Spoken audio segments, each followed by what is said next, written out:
Welcome to Shadow of Truth. Caught on camera, the red truck mystery.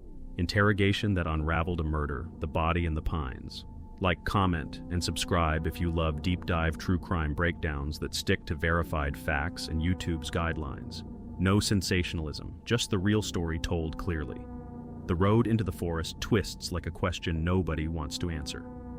On a cold February afternoon in 2020, a driver easing along a lonely stretch near a national forest noticed what looked like someone lying off the shoulder. A tap of the horn, no movement. A step closer, and dread took over. Authorities were called, and within minutes, deputies rolled up on a scene they'd later describe in careful professional tones, because there's no easy way to explain a life cut short. The priority was immediate: secure the area, document everything, and figure out who this young woman was. At first, she had no name. Investigators started where every Jane Doe case begins: meticulous evidence collection and the fastest route to identification. Fingerprints went out, databases pinged back. A name emerged: Diana L., a daughter, a friend, a person whose life had intersected with someone else's decisions in a way that would soon be mapped cell tower by cell tower, mile by mile. Back in the city, a story was already forming. Bits of text messages, phone calls, and travel plans whispering their way into a timeline. Diana had flown up from California to Washington. She was supposed to meet up, spend some time, and head back. A short trip, a round-trip ticket had been bought. Wednesday departure. Nothing about it suggested danger, but by Tuesday afternoon, everything had changed. Investigators expanded the radius from the forest. Hotels, gas stations, convenience stores, anywhere that had cameras and the habit of saving footage. A lead surfaced quickly at a gas station market near a casino not far from where the body would be found. The screens told a simple, damning story. Diana and a young man together, coming and going, grabbing food, talking by a red pickup truck. It was a red Silverado, clear enough on camera to snag a license plate. Seconds later, the registration tied it to one name. We'll call him Alex. When agents approached Alex, he didn't look like a villain from a movie. He looked like a tired young father with worries and bills and a complicated personal life he wasn't ready to confess. In his first interview, he offered a version of events that sounded, at surface level, plausible. He said he had picked Diana up from the airport as a favor, that she wanted to go out toward the national forest to meet friends, that he'd been nervous after a traffic stop because his license situation wasn't perfect. He said they waited by the gas station for hours. He said she was texting plans.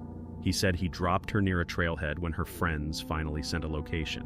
He said he left. But even as he spoke, the walls were already moving. The red truck, the entry and exit times from the market, the plate tied to him, the round-trip ticket, the timeline. The problem wasn't that his story was impossible. It's that the evidence kept kneading it into a different shape. Agents went step by step. They asked about the truck. He named it Red Silverado. They asked where they slept Monday night. He said they dozed in the cab, got nudged along by security, rolled to a different pull-off by the water. It felt like the kind of detail that humanizes a story and locks it in. A detail like that can be the thread that pulls an entire sweater apart. Because while he talked, investigators were already running another quiet race: communications. Subpoenaed phone records populated a map with dots and timestamps, digital crumbs that care nothing for alibis. The pings were the kind of truth you can measure with a ruler. Diana's phone and Alex's phone didn't just pass through the same area, they traveled together into the remote forest, directly overlapping near the spot where her body would be found. Later, Alex's phone streaked back toward home. Diana's signal went silent for good. When agents set the printouts on the table, they didn't pound their fists or yell. They pointed, calmly. Here's the tower. Here's the road. Here are both phones together. Here's you, here's her, and here's the moment the world changed. Alex tried to hold the line a little longer. He talked about friends Diana had planned to meet. He talked about stress, a recent pullover, and how they didn't want to get stuck on a dirt road because his truck wasn't four-wheel drive. He talked around the center of the story, as if describing the edge of a circle could convince you the middle wasn't there. But the middle was there, and the agents were patient. They shifted focus to relationships, not in a prying way, but with the practical understanding that relationships often explain where logic fails. How did he know Diana? How long? What did they talk about? Why keep it quiet? He admitted what he'd tried to minimize. There had been a secret relationship. It hadn't been new. It hadn't been casual. It was complicated, and it lived in the shadows because sunlight would have burned too many bridges. He didn't want his wife to know. He didn't want his family upended. He didn't want the stress he already carried to ignite into something worse. The agents nodded, not to approve, but to show they understood the human mess underneath the case file. Understanding opens doors. Sometimes it even opens the truth. Then they laid out the last piece. "We found items at the scene," one agent said, measured, neutral. We found a bottle. We found a blade. We found the place where something happened that doesn't match your story." There's a strange quiet that comes over a room when a story finally touches bedrock. Alex's voice got softer. The pauses grew longer. He said things had gotten heated. He said there were threats. He said he was scared. He said a bottle broke. He said he pushed and tried to get away. He said she fell and hit her head. He said he panicked and left. It wasn't a full confession, but it was a door swinging open. Out in the hallway, a second interview was waiting. The kind you never want to watch, the kind that reminds you every crime story branches out into other lives. Agents brought in Alex's wife, Marcella. She didn't know yet. She had pieces, calls that sounded wrong, a partner who came home distant and worried, talk of tickets and money and stress. She had no reason to imagine the forest, the red truck on camera, the dots on a map, the words "under arrest." When they told her, the air went out of the room. She asked if it was true. They said it was. She asked how involved. They said the word no one wants to hear. Her reaction was human and raw. Confusion, disbelief, grief at the life she thought she knew, being replaced in an instant by one she didn't recognize. Back at the task force table, the timeline sharpened. The passenger side door that was maybe open. The bag of belongings that didn't go home with their owner. The items tossed later, after panic had cooled into decisions. The gas station cameras that had captured what no one could talk away. Two people together for hours in a red Silverado, leaving into the cold, only one returning home. By the end of that day, the case was no longer a mystery dying in the dark. It had a spine, travel records, surveillance, phone data, interviews layered with inconsistencies. It had a voice, fragments of admissions, each one nudging the truth into the light. And it had a shape, the red truck at the center, a rolling stage for choices that couldn't be undone. In every case like this, there's a moment when the story stops being a collection of facts and becomes, unmistakably, a narrative with consequence. Investigators felt that turn here. They were no longer asking whether something happened. They were clarifying how, when, and why. The forest would keep its shadows. That's what forests do. But the investigation didn't need shadows anymore.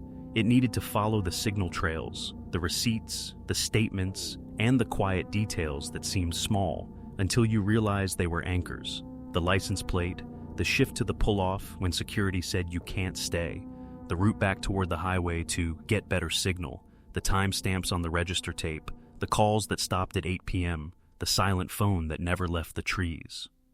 For Diana's family, the identification moved them from panic to grief. For Marcella, the news cut through whatever hope she had that all of this was either a misunderstanding or a bad dream. For Alex, the interview couch wasn't a shield anymore. It was a place where words had weight. The interrogation, maps, lies, and the red Silverado. The interview room felt smaller than it looked. That's the trick of quiet spaces and low ceilings, how they fold in around you. On the table, 2 plastic water bottles, a legal pad scrawled with times, and a glossy printout that would do more talking than either agent needed to. Alex sat forward, elbows on his knees, head bowed. The camera's red light kept its steady blink. An agent slid the printout an inch closer. "Let's line this up," he said, voice even. "Here's the market. Here's the casino next door. Here's the road that leads to the forest. These dots are cell tower hits. Green for her phone, yellow for you. Cheers." Alex glanced at it in short, reluctant flicks, as if eye contact might make the dots jump to another map. He maintained that he had dropped her to meet friends, that he'd turned back because of bad reception, that the night was cold and the truck wasn't built for the rougher roads. But each sentence was a fence he built too quickly, and every fence had a matching gate in the agent's notes. "We've got you both at the gas station," the second agent said, tapping a small square in the corner. 2 figures in winter jackets, the door pushing open, a rack of drinks behind them. "We've got your red Silverado parked under camera 3 for hours. And then we have this. He slid a second photo, the Silverado easing past pump 6. The plate numbers were crisp, frozen mid-frame by fluorescent light. We've also got the highway on-ramp tower, the first agent added, and the Forest Road tower, same time frame, side by side. Alex drank water he didn't want. I told you, he said softly. She had friends. I just gave her a ride. Then let's talk about that ride, the agent said. Because rides end. Phones don't lie. They walked him through Monday night again. The long house market, security telling them to move along, a lakeside pull-off with public restrooms. No hotel, no campsite, just hours inside a single cab truck where the seats never get comfortable. The tiny human details were all there. Stiff necks, lukewarm snacks, a dashboard clock that never seems to move. The more Alex repeated them, the more it sounded like someone rehearsing a memory he wished belonged to a different week. When the agent asked about the bottle, Alex blinked. What bottle? The bottle you mentioned earlier, the agent said, mild as a winter sun. The one you said she brought to the passenger seat? The one you said broke. A pause held the room. Yeah, Alex said after a beat. I grabbed it when she came at me. I was scared. The word came out hollow. Scared. It can mean a lot of things. It can be a shield or a confession. Here, it was a turning key. Walk us through the morning, the agent said. No gaps, no skipping. From the first time you thought something was off. Alex's knee bounced under the table. He said they drove back and forth to find signal. He said she was messaging. He said her mood shifted. He said there were threats, angry words about his marriage, about exposing everything, about showing up at his house. He said he stepped away to cool down. He said she followed. He said the bottle shattered. He said he pushed, she fell, there was a door open. Details slipped into the story like stones in a river, redirecting the current without stopping it. Did you call for help? The agent asked. Not accusatory. Just a necessary question in a case that had already crossed the line between concern and crime. No, Alex said. I panicked. I left. The agents didn't flinch. They had heard versions of this before. Different names, different cars, same pivot point where a decision is made, and then rationalized, then polished into something a person can repeat out loud. The difference in this room was that the narrative didn't own the facts. The facts owned the narrative. Your phones are together here, the agent said, pointing to the final cluster of dots on the printout. Then hers stops. Yours heads toward home. That's not a panic sprint to a ranger station. That's a choice. Alex didn't answer. His breathing slowed, like someone bracing for a wave. Out in the hallway, a second team managed the other half of the human equation. Marcella sat with clasped hands, fielding straightforward questions. What time he left, what time he came back, what he said on Monday night, why he sounded broken up about a ticket and money. She talked about her child, her new job, the feeling that something wasn't right, but not being able to say why. The agent explained carefully what they could, not what they couldn't, before they broke the news that her husband was under arrest. Disbelief is loud when it arrives. It doesn't matter how gently it's delivered. It rattles metal chair legs and fills quiet rooms with static. She asked if it was a mistake. She asked if there were other suspects. She asked if it could be anything else. The agent kept his voice soft. I wish it were, he said. It wasn't. Back inside the interrogation room, the pressure moved from theory to particulars. You said she had a duffel, the agent reminded him. Purple, with black straps. You said you threw it away later. Where? A trash bag, Alex said, quieter now. At home. Any electronics? The agent asked. Did you keep phones, cards, anything? He shook his head. No, not the phones. What about blades? The agent asked. You mentioned a folding one in your truck. He set down a photo, not graphic, just the outline of a common utility knife, the kind used to open boxes and cut cord. Recognize the model? Alex nodded, eyes lowered. That's mine. Or like mine. Milwaukee? Blue handle? The agent asked. Yeah, Alex said. The word barely made it out. What did you do with it after? The agent asked. I don't know, Alex said. It was possible he truly didn't. Shock and haste erased details like smudges on glass. It was also possible he did and couldn't say it without reshaping the entire narrative he was clinging to. Evidence technicians were already in motion. A warrant would take them through the trash, the truck, the laundry room. Receipts would be gathered, sand from floor mats bagged, clothing photographed. None of it needed drama, meticulous beats, dramatic in court. "Here's what I think," the agent said, folding his hands. "You were living double, stress piling up, money tight, marriage fragile, a secret you couldn't afford to let out. She wanted more time. Maybe she wanted the truth told. You were cornered. Fear and pride make fast decisions. You can explain fear. You can't explain cover-up. That's the part that writes itself." Alex's hand went to his face. "I didn't mean," he started, but the sentence died there. Meaning is the first thing that escapes in an interrogation. Timing, actions, and choices remain. In slow, careful questions, the agent traced the route back toward town. The moment the highway came into view, the time the car clock read, whether he stopped for gas, whether he messaged anyone from the road. He asked about the bag again, about clothing, about whether Alex changed boots. A detail like that can spin a case. What someone wears leaving versus what they wear returning. He asked, too, about social accounts, any unusual messages, whether anyone reached out asking for Diana by name in the days prior. If there were other threads, the agent said, we'd want to pull them.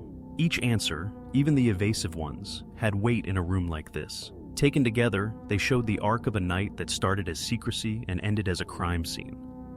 When the agent stepped out, the room relaxed an inch. Alex looked at the camera only once. The blink stayed steady. He stared at the printout again, the dots in their stubborn alignment, and pressed his thumb along the edge of the paper like he could rub one of them away. The agent returned with a simple statement. "We've confirmed recovery of multiple items near the scene, consistent with your description." He didn't elaborate. He didn't need to. The phrase "consistent with" is a door that opens onto a hallway of forensic terms a jury understands immediately. They pivoted again to the moment after. The part people forget is its own crime. "Why didn't you drive to a hospital, a ranger station? Why didn't you call?" the agent asked. "I was scared," Alex said, voice thin. "Everything would come out. My kid." "Everything did come out," the agent said, not Indley, just slower and worse. Investigators compiled the timeline and sent it up the chain. Prosecutors reviewed interviews, cell site data, surveillance stills, search warrant returns. A charge decision doesn't happen with a flourish. It lands with a stamped date and a clean heading. But everyone who'd touched the case felt the shift when it happened. The red truck was no longer a curiosity on camera 3. It was Exhibit A in a story the forest didn't get to keep. Meanwhile, the people left behind tried to assemble lives that had been quietly disassembled across one winter week. Diana's family had dates now, when she flew out, when she was last seen, when she should have come home. Those numbers multiply in your head at night. Marcella had a different set. When he left, when he called crying, when the door opened Tuesday afternoon and he stepped inside acting like the world hadn't tilted. She had to reckon with a betrayal and a crime at the same time, and there's no clean order for that kind of grief. Back in the room, the agent capped his pen.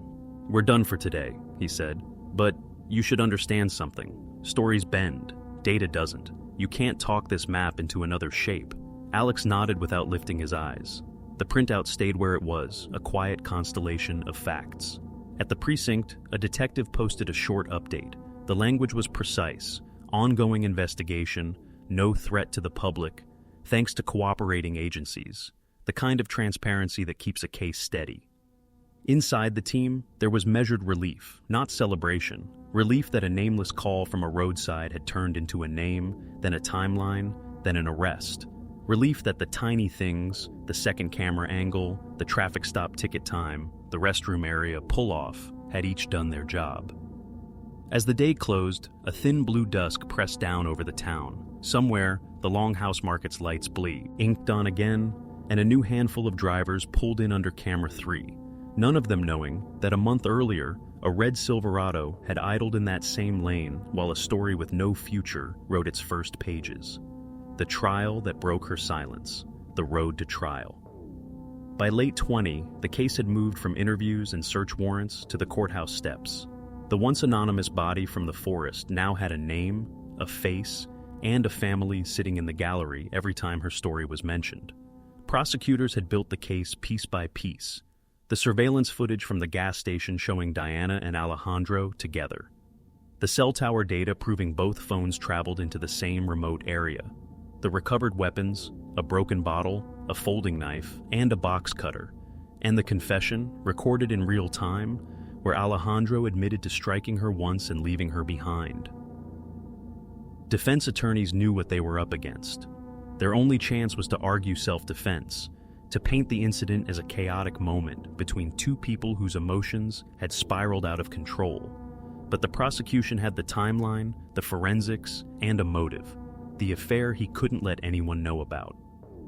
The courtroom filled early each day. Local journalists took notes quietly, aware that this was one of those cases that could define how far a lie could travel before truth caught up. Opening arguments, the prosecutor, a calm woman with years of experience, began her statement not with anger, but with silence. She let the pause hang in the air before she spoke. "This case is about choices," she said. "The choice to deceive, the choice to cover up, the choice to leave someone behind."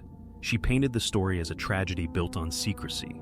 Two lives intertwined by lies, ending in violence on a cold forest road. When it was the defense's turn, they didn't deny the affair. They didn't. Deny the fight, but they tried to reframe it.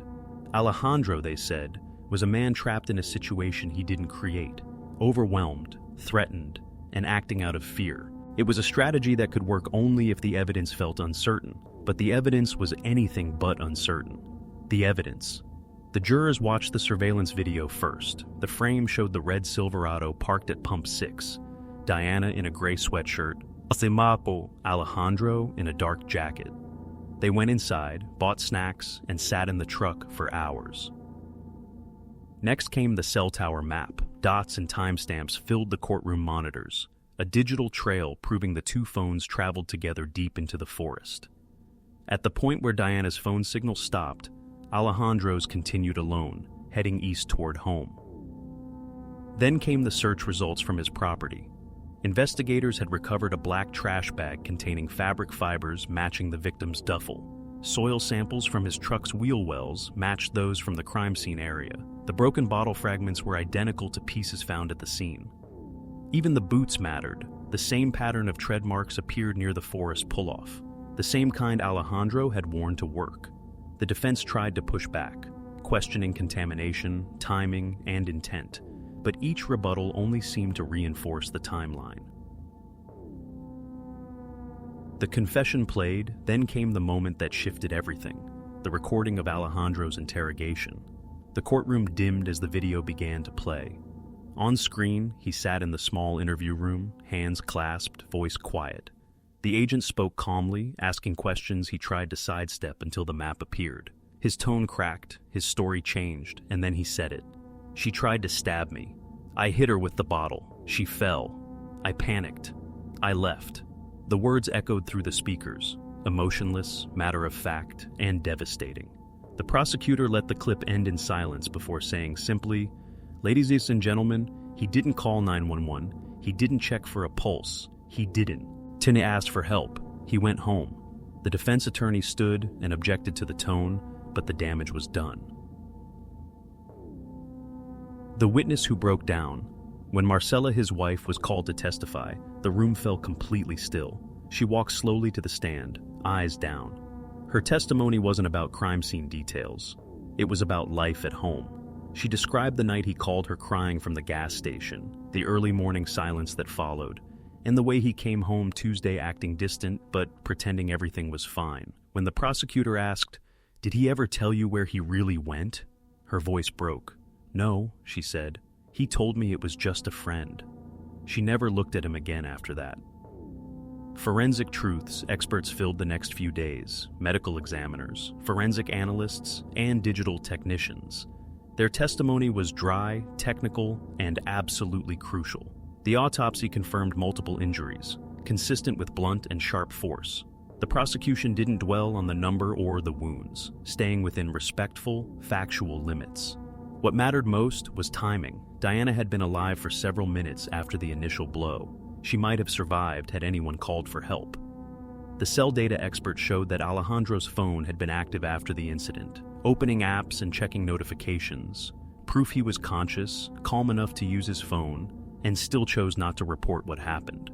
Together, the data and testimony painted a portrait of deliberate avoidance, not panic. The verdict, after 2 weeks of testimony and 3 hours of deliberation, the jury returned. The foreperson stood.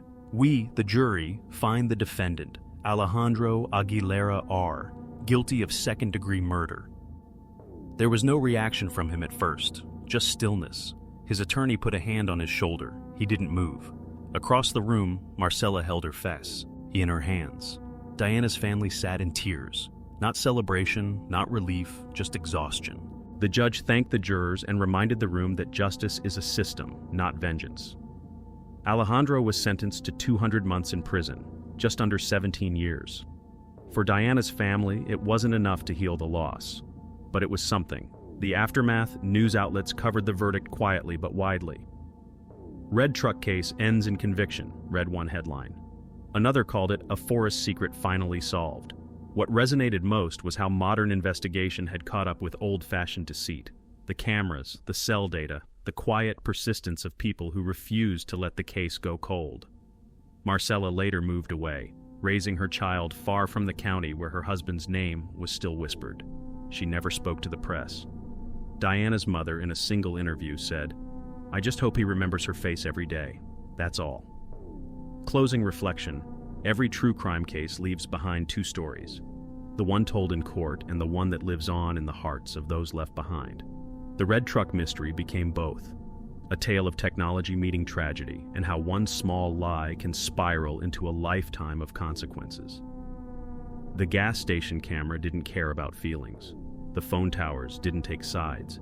And the forest, quiet and endless, gave up its secret piece by piece until the truth stood alone. If you made it to the end of this story, thank you for watching and helping real stories like this reach more people. Subscribe for more verified true crime documentaries. Comment below. Do you believe justice was served in this case? Like this video if you believe truth always finds its way out. Stay tuned for next week's upload. Another unbelievable real-life case where one small mistake brought an entire lie crashing down.